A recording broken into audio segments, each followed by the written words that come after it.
I'm Mary Ellen Schneider from Sit Stay Read, and we're a unique literacy organization here in Chicago. And you might think what makes us unique are the dogs, but really what makes us unique is the fact that we have impact on reading fluency. And the goal of all of our programs is to improve reading fluency. And to do that, you have to get kids to read the same books over and over again. And normally when a struggling reader reads a book one time, they're done. They don't want to read it again. So our program gets them to read the same book at least 5 times during each 1-hour session.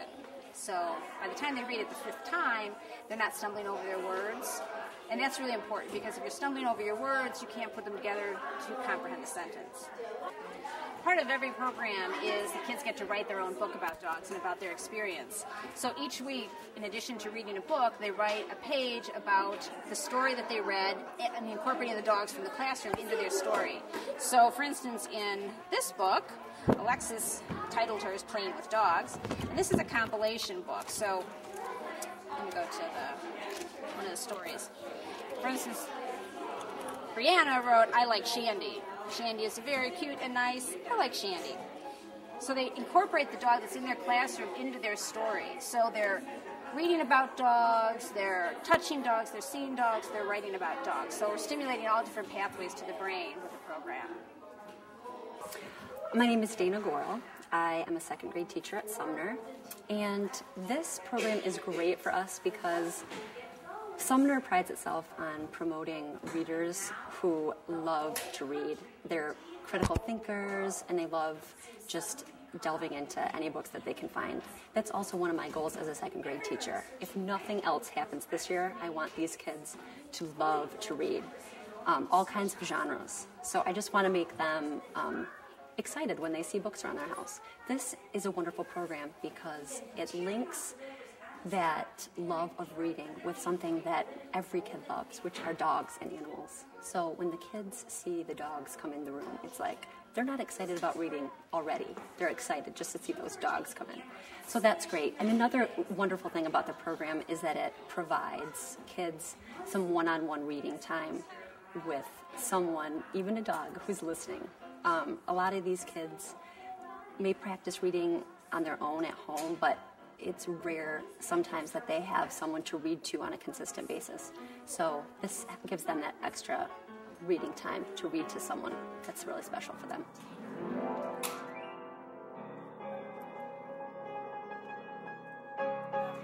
I'm Barbara Kaufman. I'm the program supervisor of the Good News After School Reading Program. We identify 2nd, 3rd, and 4th graders at Dale School who are reading significantly below level. We're in 4 schools currently, and we have 8 programs. We work with 2nd and 3rd graders. And we visit the 1st graders at the end of the school year to let them know that we'll be back in 2nd grade because we follow them through the school. And it's very exciting when we get to see them in 3rd grade again, and they've improved and they've grown over the summer. And we also have community programs in the same areas as the schools. So hopefully we get to see them in some of the community programs as well. The program started in 2003. I had read about a similar program in Utah where they had kids reading to dogs. And I thought it was a great idea. And you know, a great idea when you hear it and you're like, why didn't I think of that myself? So I'd been doing animal-assisted therapy with my dog for about 9 years, and I knew it would be successful because the response between kids and dogs is great. Kids love dogs. And the first program we had was in a library, and after that first program, we knew just from the response of the kids, the librarians, the parents, the kids were so excited about reading. And this was a summer program, and the kids were calling the librarian and saying, be sure to tell Shandy I've been practicing my book all week long. And parents said that the kids were reading to their hamster at home, and they were so excited about it. And what we realized after that first program was that we wanted to reach the kids who really needed help the most, so kids who didn't even make it into the library. So all the Sit Stay Read programs are in schools that are over 90% low income, and less than 40% of the kids are reading at grade level. So they really can use the extra help. So when we bring 7 adult volunteers plus 3 dogs into the classroom to all to help them read, it's very exciting. The difference between a middle-class family and a low-income family is that there's just a lot more reading going on in a middle-class family.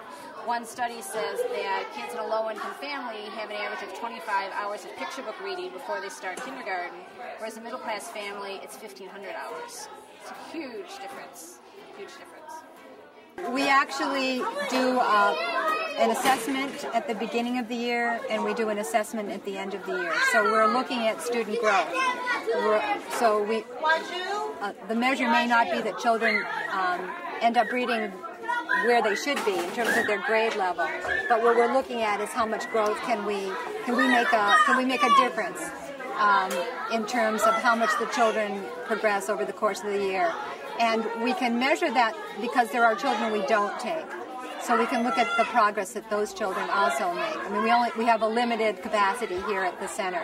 So we can also look at the growth of those children we aren't able to take. It's not a controlled study, but it's data that lets us know that for certain kinds of children, 2 days a week of one-to-one instruction, targeted instruction, can make a difference. Well, we're reading Charlie and the Chocolate Factory, which the kids love, love, love, love. It's such an imaginative book. And we also have a really wonderful reading series that they have yet to find a story that they're not completely obsessed with. So we just finished reading The Art Lesson by Tommy DePaula, and we're about ready to read Moses Goes to a Concert. So we've got some longer books and some shorter books, but basically whatever you throw at these kids, they're going to like it. So I'm lucky like that. I started out volunteering for an animal-assisted therapy group here in Chicago, and my dog and I did that for about 9 years, and it was such fun. And as she started getting older, I started thinking, oh, I don't know how much longer she can do this. In that kind of a program, we would do tricks, and she would jump through hoops for the kids and things like that. And as she got older, I didn't think she'd be able to do that, and I thought she'd be really depressed when she had to give that up. So when I read about reading programs, I thought, well, she can do that. She can sit there and listen and be with kids. She would love that. So after the 9 years with the other therapy group, I started at Sit Stay Read, and she's still going strong at 14. We'd like to see this program in schools all over the country, and our goal is to help people replicate the program in other communities.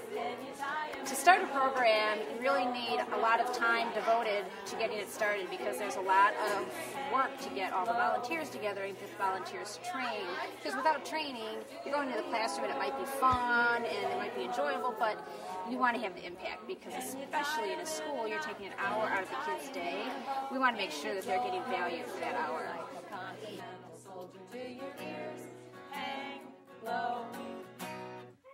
We've seen tremendous growth in this classroom. They are so much more easily engaged than they were at the start of the year, and a program like this really helps to keep them engaged. So it's made them much more serious as we've had visitors, and now as we have this program in. They're much more serious learners now. It's really important to have organizations like Rock for Reading out there supporting literacy, especially for children, because it seems to get pushed aside a bit because there's a lot of focus on adult literacy and not nearly as much on childhood literacy.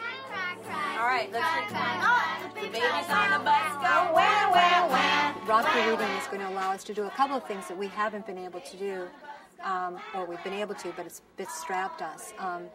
One of the things I'd like to do is develop a take-home library, and that would require me to purchase books that I thought were within the range of the children's independent or instructional level reading, books that they can actually read on their own without the support of an adult. And we would have a very simple checking out device, and so that the children can take some of the books home with them and bring them back and take home other books. So that's one of my plans, to use that money. The other thing is that it's very important to continue to upgrade material so that the books that the children are reading have some cultural relevance to them. Increasingly, the children are being asked in school to read more nonfiction as opposed to fiction.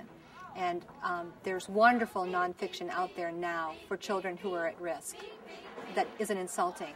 You know, books on animals, books on space, dinosaurs. And so to upgrade our library with some of those expository texts, those nonfiction texts, will be a wonderful way. And also we'd like to have the opportunity to expose our children to cultural events. We recently took the children to a year with Frog and Toad, something we've never done before, but we got free tickets. But the grant maybe would allow us to expose these kids to some some events that we would never have been able to take advantage of. So those are 3 ways I can think that Rock for Reading will help us right off the top of my head. We have a little boy who was in our program a couple of years ago whose brother is with us. Actually, we tend to get siblings, who was identified at risk and who,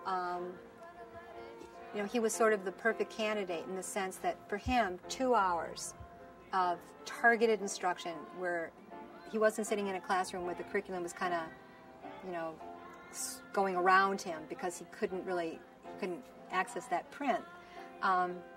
It made a huge difference, and he actually is on target. He's, doing incredibly well in school. He's smart. We knew he was smart. He knew he was smart. And so that's the kind of success story we love to see, because we're not exactly sure if that child would have been successful without the one-to-one support.